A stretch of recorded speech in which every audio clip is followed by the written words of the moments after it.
इस मूवी की शुरुआत में दिखाते हैं एक रहस्यमय डॉक्टर को जिसका नाम है बैन, और उसने एक एक्सपेरिमेंट डेवलप किया है जिसमें वो एक कपल को एक साफ सुथरे कमरे में 50 दिनों के लिए $50 लाख का इनाम देता है, और अगर उनमें से एक कमरा छोड़कर चला जाता है तो इनाम की रकम घटकर $10 लाख हो जाएगी।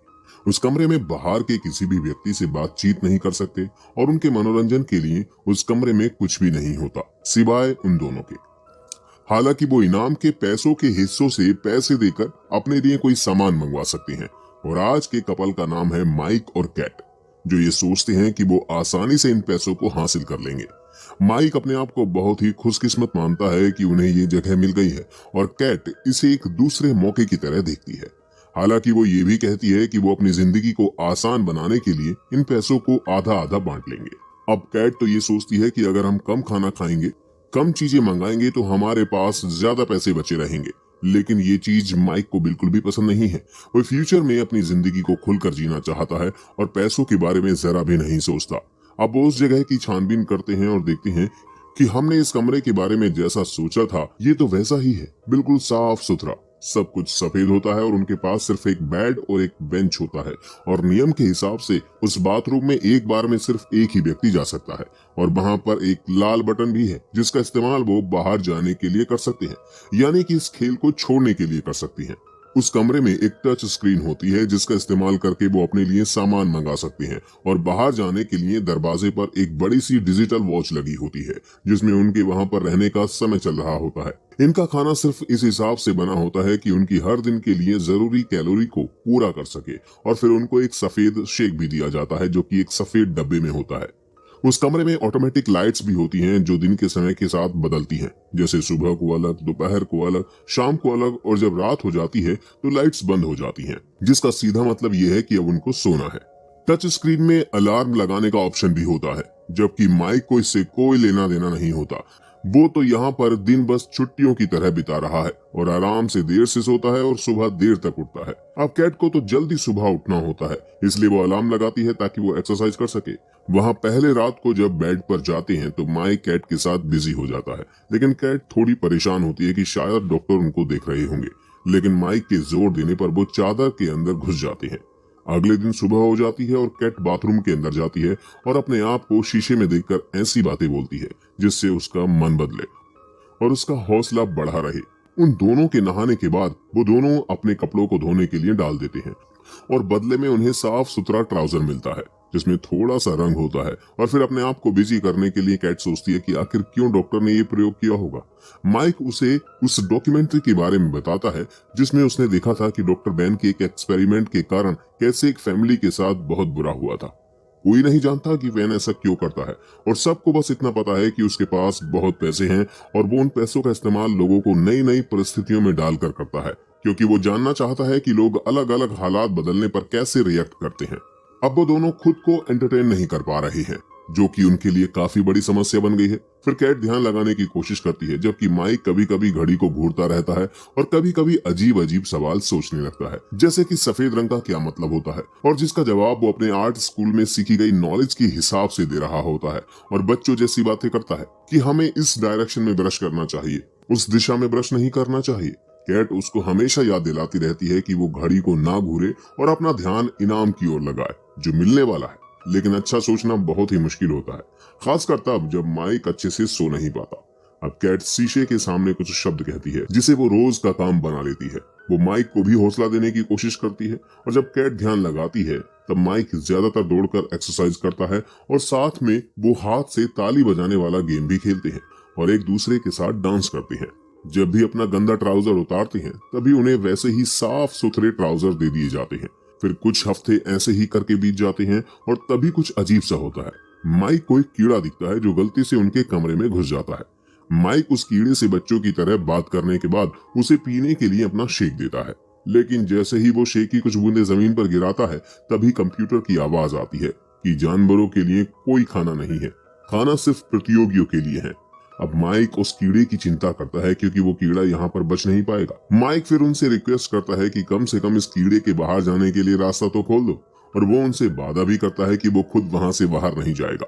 कैट उसको समझाती है कि जिस स्पीकर से आवाज आ रही है उससे आवाज वापस नहीं जा सकती, जिसको सुनकर माइक दरवाजे को खोलने के लिए लाल बटन को दबाने की कोशिश करता है, जिस वजह से उनके बीच बहस शुरू हो जाती है। क्योंकि सिर्फ एक बेवकूफी की वजह से कैट को ये लगता है कि अगर वो बटन को दबाएगा तो वो हार जाएंगे, चाहे माइक वहां से बाहर जाए या फिर ना जाए।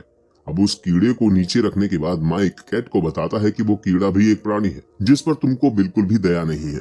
इस बात को सुनने के बाद कैट कहती है कि तुम कुछ ज्यादा ही दयावान नहीं बन रहे हो, मैं तुम्हारी तरह शाकाहारी नहीं हूँ। और जैसे ही उनकी बहस बढ़ती है तो कैट एक्सेप्ट कर लेती है कि हाँ, वो ये सोचती है कि माइक ही सिर्फ अकेला शाकाहारी है और वो उसके पिता को नीचा दिखाने लगती है, जिनके पास हमेशा से ही माइक के लिए सब कुछ रहा है, इसलिए वो कभी बुरे हालातों से नहीं गुजरा। फिर कैट इस बातचीत से दूर जाने लगती है और वो उस कीड़े को कुचलकर मार देती है और कहती है कि सॉरी, गलती से हो गया।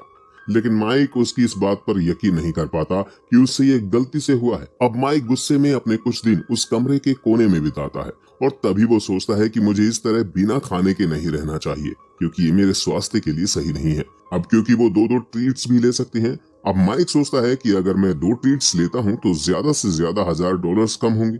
लेकिन कैट उसे मना करती है। लेकिन माइक कहता है कि मुझे तुम्हारी इजाजत की कोई जरूरत नहीं है, क्योंकि मैं भी यहाँ पर रह रहा हूँ, इसलिए पैसे मेरे भी हैं। और फिर उसको उसकी ट्रीट में हरा कलर मिलता है, जो काफी नहीं होता, लेकिन कम से कम माइक अब दीवारों पर कुछ ड्राइंग्स बना सकता है। उसे कुछ देर ड्राइंग करने के बाद कैट उससे उसकी तस्वीर बनाने के लिए कहती है और माइक भी मान जाता है। फिर माइक तब तक चित्र बनाता है जब तक कि उसके पास बिल्कुल भी कलर नहीं बचता और कैट उससे बहुत ही गुस्सा हो जाती है जब वो बाथरूम में टॉयलेट और फर्श पर चारों तरफ हरा कलर फैला हुआ देखती है।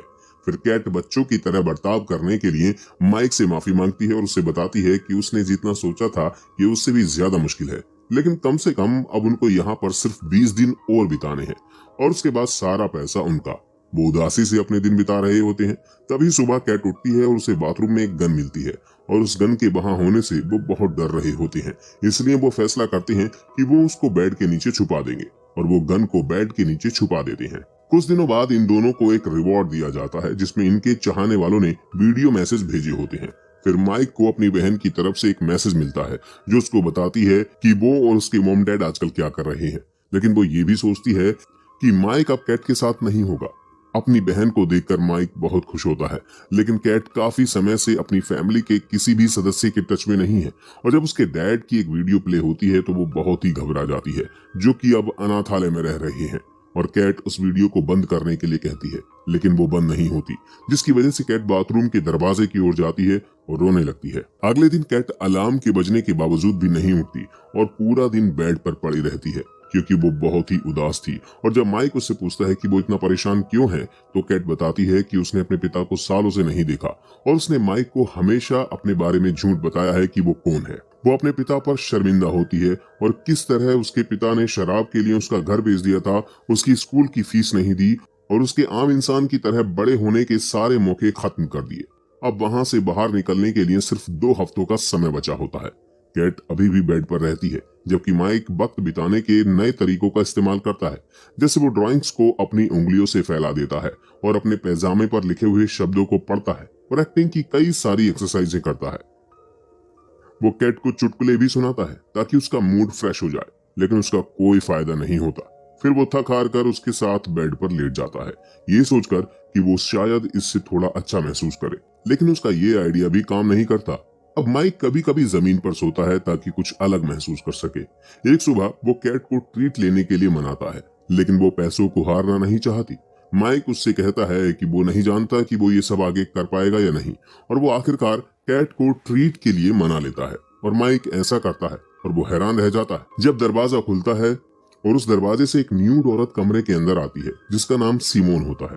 वो उस प्रयोग के बारे में कुछ नहीं जानती, वो तो सिर्फ एक एक्ट्रेस होती है जिसे कि पैसे दिए जा रहे होते हैं और उसको 1 महीने के लिए बुक किया गया था और अब उसमें से सिर्फ 24 घंटे बचे हुए हैं। लेकिन कैट उसके वहां होने से खुश नहीं होती और वो माइक को अपनी टी शर्ट सिमोन को देने के लिए कहती है ताकि वो अपने आप को थोड़ा ढक सके। सिमोन माइक की बनाई हुई ड्राइंग्स को देखती है और उसकी काफी तारीफ करती है। इसकी वजह से कैट थोड़ा चिढ़ जाती है। अब जब रात होती है तो माइक जमीन पर सोने का फैसला करता है, जबकि दोनों लड़कियों को बेड पर सोने के लिए कहता है और सिमोन उनसे कहती है कि वो जब तक सोते रहेंगे तब तक वो जागती रहेगी। लेकिन कैट कहती है कि नहीं, हम तीनों बेड पर ही सोएंगे। अब उस रात कैट को सोने में बहुत परेशानी होती है। अब सुबह कैट सिमोन को बेड पर नहीं पाती और सोचती है कि शायद वो चली गई है, लेकिन हकीकत में वो बाथरूम में होती है। अभी सबसे बहुत ही ज्यादा परेशान होकर कैट ट्रीट लेने का फैसला करती है और उस ट्रीट में उसे एक छोटा सा बॉक्स मिलता है जिसमें 3 कैंडी होते हैं। कैट तुरंत ही उनमें से एक खा लेती है और एक सिमोन को भी दे देती है, लेकिन माइक बहुत ही हिचकिचाता है और काफी फोर्स करने के बाद एक कैंडी को ले लेता है। अब ये तीनों कमरे में नाचते गाते रहते हैं और तीनों के बीच कुछ किसेस भी होने लगती हैं। हालांकि कुछ देर बाद माइक एक बुरी चीज देखता है जहां उसके चारों ओर खून होता है और ऐसा लगता है कि वो पानी के अंदर है और उसका छोटा भाई पानी में डूब रहा है। फिर ये दोनों लड़कियां माइक को सपने से बाहर निकाल लेती हैं, लेकिन वो अभी भी डरा हुआ होता है और वहां से बाहर जाने के लिए कहता है कि शॉन डूब रहा है। कैट उसको बेड पर लेकर जाती है और उसे तब तक शांत करती रहती है जब तक वो सो नहीं जाता। इसके बाद कैट सिमोन से पूछती है कि माइक क्या कह रहा था। तब कैट उसे माइक के छोटे भाई शॉन के बारे में बताती है जो उनके पूल में डूब गया था जब माइक उसका ध्यान रख रहा था, जिसके लिए माइक आज भी अपने आप को दोषी समझता है। माइक उस वक्त नशे में था जब ये सब हुआ था, जिसकी वजह से उसे बहुत ही चोट पहुंची थी और इस वजह से वो इस कैंडी को भी खाने में झिझक रहा था। अब जब माइक उठ जाता है तो सिमोन उसको बताती है कि उसने अपनी माँ को खो दिया था जब वो बच्ची थी और कहती है कि उन दोनों ने ही अपने किसी खास को खोया है। अब सिमोन माइक का हाथ पकड़कर उसको शांत करने की कोशिश करती है और कैट जब उसको ऐसा करते हुए देखती है तो वो काफी परेशान हो जाती है, जिसके बाद कैट और सिमोन के बीच माइक को लेकर काफी बहस शुरू हो जाती है और फिर माइक उनको चुप कराने के लिए उन पर चिल्लाता है और गुस्से में वहां से चला जाता है, जिसकी वजह से कैट उससे माफी मांगती है और अपनी गलती मान लेती है। अब अगली सुबह माइक ठीक महसूस नहीं कर रहा होता, लेकिन कैट का तो उस पर ध्यान नहीं होता और वो दूसरी चीजों पर ध्यान दे रही होती है। आखिरकार सिमोन वहां से जा चुकी होती है, लेकिन वो दीवार पर एक मैसेज लेकर जाती है जिसमें वो माइक को एक रात बिताने के लिए उसको थैंक्स कहती है। अब कैट चिल्लाती है कि ये सब क्या है, तो माइक समझाने की कोशिश करता है कि उनके बीच ऐसा कुछ भी नहीं हुआ है, लेकिन वो उसकी बात नहीं सुनती और वो उसको समझाता है कि ये बंदूक की तरह है, ये कमरा उनके बीच लड़ाई करवाने के लिए ऐसा कर रहा है। अब गुस्से में कैट माइक को दीवार की तरफ धक्का दे देती है, जिसकी वजह से उसके सर पर चोट लगती है और उसके सर से खून बहने लगता है। फिर माइक उससे दूर हो जाता है और उसको याद दिलाता है कि उसने उसको कभी भी धोखा नहीं दिया है, यहाँ तक कि जब वो न्यूयॉर्क गया था तब भी उसने ऐसा कुछ नहीं किया। जिसके बाद कैट रोते हुए उससे माफी मांगती है कि मुझे माफ कर दो, लेकिन इस दौरान माइक की चोट की वजह से चक्कर आने लगते हैं और उसे लगता है कि उसे एक डॉक्टर की जरूरत है और फिर कैट उसके लिए शेक लेकर आती है। कैट माइक को याद दिलाती है कि नियमों के हिसाब से उन्हें किसी डॉक्टर को बुलाने की जरूरत नहीं है। अब माइक उसकी कही हुई बातों पर यकीन नहीं करता और वो सोचने लगता है कि क्या कैट को मेरी थोड़ी भी परवाह है, क्योंकि मैं यहाँ पर मरने वाला हूँ और उसे सिर्फ पैसों की ही पड़ी है। अब धीरे धीरे उसकी चोट ठीक होने लगती है और उसका खून बहना बंद हो जाता है, लेकिन वो डर रहा होता है कि तब क्या होता अगर मेरी चोट बहुत ही गंभीर होती। क्या कैट मुझे डॉक्टर के पास लेकर जाती या मुझे यहीं अंदर मार डालती। इसके बाद माइक यहाँ से जाने का फैसला करता है और कैट से कहता है कि वो भी उसके साथ चले, जिस पर कैट मना कर देती है और माइक को कहती है कि तुम्हारे लिए ये कहना बहुत ही आसान है, क्योंकि तुम्हारे डैड के पास हमेशा ही पैसे रहे हैं और तुम उन्हें उड़ाते हो। और यहाँ तक कि कैट माइक को रोकने के लिए गन दिखाती है और उसको धमकाने लगती है, अगर तुम यहाँ से बाहर निकले तो मैं तुम्हें शूट कर दूंगी। हालांकि माइक उसको नजरअंदाज कर बटन दबाता है और इस रूम से बाहर चला जाता है, लेकिन कैट उसको कुछ कहती नहीं है। कैट अब पूरे दिन अकेले रोती रहती है, परेशान रहती है। कैट की जीत के लिए अब सिर्फ 2 दिन बचे हैं, खाली इसे 2 दिन यहाँ पर रहना होता है। लेकिन कैट बटन के पास जाती है और सीन यहाँ से कट हो जाता है और हमें कुछ महीने बाद का सीन दिखाया जाता है। माइक रोड पर घूम रहा होता है और उसे कैट एक बिल्डिंग से बाहर आती हुई दिखाई देती है, क्योंकि ये लोग रूम छोड़ने के बाद कभी नहीं मिले, सिर्फ आज मिल रहे हैं। माइक कैट से कहता है कि तुमने रूम को छोड़ दिया था या फिर जीत कर निकली थी, लेकिन कैट उसकी बात का कोई जवाब नहीं देती और वो माइक से माफी मांगती है जो उसने माइक के साथ किया था उसके लिए। और जब वो जा रहे होते हैं तो हमें उस बिल्डिंग को दिखाया जाता है जिसमें से कैट बाहर आई थी, और ये बिल्डिंग बिना घर वाले लोगों के लिए बनाई गई होती है, जिसके बाहर लिखा होता है कि एक अनजान व्यक्ति ने नई किचन बनाने के लिए कुछ पैसे दान किए हैं। और अब हमें दिखाया जाता है कि अब उस कमरे में एक नया कपल आया हुआ होता है, और इसी के साथ ये मूवी यहीं पर एंड हो जाती है।